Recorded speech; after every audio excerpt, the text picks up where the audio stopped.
1. Menolak permohonan pra-peradilan pemohon. 2. Membebankan kepada pemohon untuk membayar biaya perkara, itu terkait materi perkara.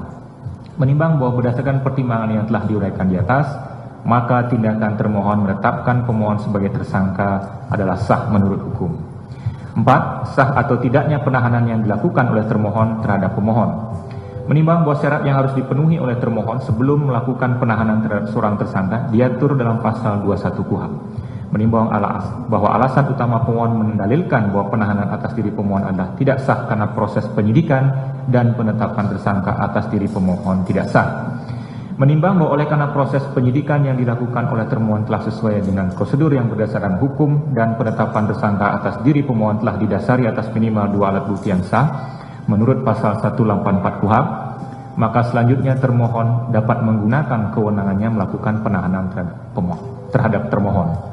Menimbang bahwa berdasarkan bukti T79, Ketua Tim Penyidik yakni Erni Veronica Maramba telah mengirimkan nota dinas kepada Direktur Penyidikan pada tanggal 4 September 2025 perihal usul penahanan terhadap pemohon dengan pertimbangan alasan objektif yakni perbuatan tersangka merupakan tindak pidana yang diancam pidana penjara 5 tahun atau lebih, dan penyidik menyampaikan kekhawatiran pemohon melarikan diri, merusak atau menghilangkan barang bukti atau mengulangi tindak pidana. Menimbang bahwa alasan subjektif yang diatur dalam pasal 21 KUHP bersifat alternatif, sekalipun seorang tersangka terbukti kooperatif dalam memenuhi setiap panggilan pemeriksaan dan dengan adanya pencegahan terhadap permohon untuk berpergian ke luar negeri, bukti P185 dan P186, namun kekhawatiran dari aspek lain, misalnya melakukan perbuatan menghilangkan barang bukti, dapat saja terjadi. Dan kekhawatiran semacam ini dalam konteks pemberantasan korupsi yang merupakan tindak pidana yang sangat serius, menurut hakim dapat diterima sehingga penahanan terhadap pemohon adalah sah menurut hukum. Menimbang bahwa permohonan pemohon selebihnya, yakni mengenai perintah agar termohon tidak melimpahkan berkas perkara ke pengadilan sebelum permohonan pra-peradilan diputus, dan agar hakim pra-peradilan memerintahkan termohon untuk menangguhkan atau mengalihkan penahanan pemohon, bukan menjadi kewenangan hakim pra-peradilan.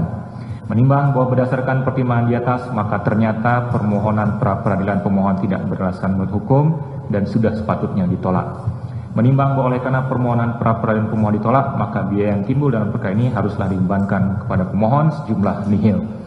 Mengingat pasal 77, pasal 1 angka 2 ayat pasal 1 angka 2 dan angka 14, pasal 17, pasal 21, Undang-Undang nomor 8 tahun 81 tentang hukum acara pidana, pasal 2 ayat 2 Perma nomor 4 tahun 2016 tentang larangan peninjauan kembali putusan pra-peradilan dan peraturan perundang-undangan lain yang bersangkutan mengadili: 1. Menolak permohonan pra-peradilan pemohon. 2. Membebankan kepada pemohon untuk membayar biaya perkara sejumlah nihil. Demikianlah diputuskan pada hari Senin tanggal 13 Oktober 2025 oleh Dr. Darpo Anesa, Hakim Pra-Peradilan pada Pengadilan Negeri Jakarta Selatan, dan diucapkan dalam sidang terbuka untuk umum pada hari dan tanggal itu juga oleh hakim tersebut dan dibantu oleh Mangaranap Simamora SHMH, panitera pengganti, serta dihadiri oleh kuasa pemohon dan kuasa termohon. Demikian putusan yang telah kami bacakan. Kepada kuasa pemohon dan termohon, dengan selesainya pembacaan putusan ini, sidang pra-peradilan kami nyatakan selesai. Dan saya mengucapkan terima kasih kepada para pemohon, kuasa pemohon dan kuasa termohon, serta hadirin sekalian yang sudah mengikuti persidangan ini dari awal sampai akhir dengan tertib sehingga persidangan berjalan dengan lancar. Sidang saya nyatakan selesai dan ditutup. Terima kasih atas dukungan rekan-rekan untuk meliput jalannya persidangan sehingga bisa diketahui memang jalannya persidangan pra-peradilan masih normatif, artinya memang ketentuan perundangan mengenai pra-peradilan ya berdasarkan norma hukum positifnya memang seperti apa yang disampaikan oleh hakim. Oleh karena itu dalam kesempatan ini kami menegaskan sekali lagi sebagaimana disampaikan oleh hakim bahwa proses pra-peradilan ini hanya menilai formil, ya, jadi hanya menilai bagaimana proses penetapan tersangka dan apakah sudah ada minimal dua alat bukti sebagaimana ditetapkan oleh Mahkamah Konstitusi.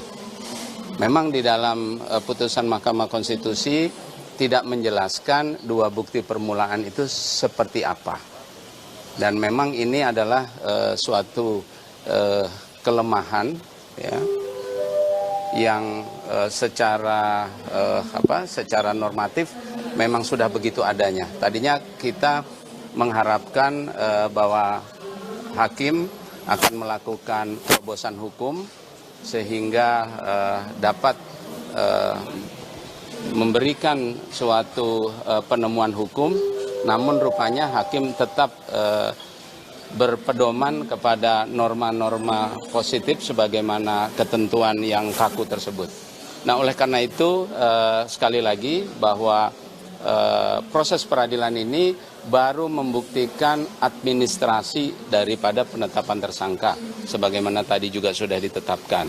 Nah, dengan demikian maka kami sebagai penasihat hukum Pak Nadiem akan mempersiapkan ya alat-alat bukti yang tentunya akan memberikan pembuktian secara substansial nantinya di dalam pemeriksaan pokok perkara. Nah, kami juga akan menggunakan tindakan-tindakan hukum yang dimungkinkan oleh undang-undang jika memang di dalam rapat penasihat hukum nanti kita menemukan adanya hak-hak konstitusional dari Pak Nadiem yang belum terpenuhi. Nah, tentunya kami akan tetap mengikuti prosedur hukum yang ada di dalam membela hak konstitusional daripada Pak Nadiem, khususnya berkaitan dengan kerugian negara, perhitungan kerugian negara, karena sampai saat selesainya proses pra-peradilan belum dimajukan hasil perhitungan kerugian negara sebagai bukti permulaan di dalam penetapan tersangka.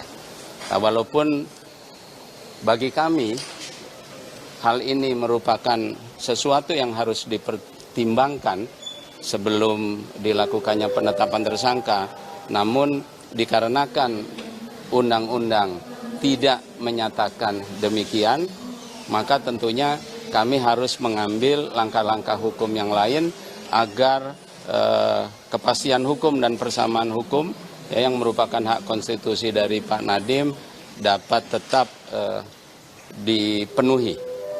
Demikian. Download Tribun X sekarang, menghadirkan lokal menjadi Indonesia.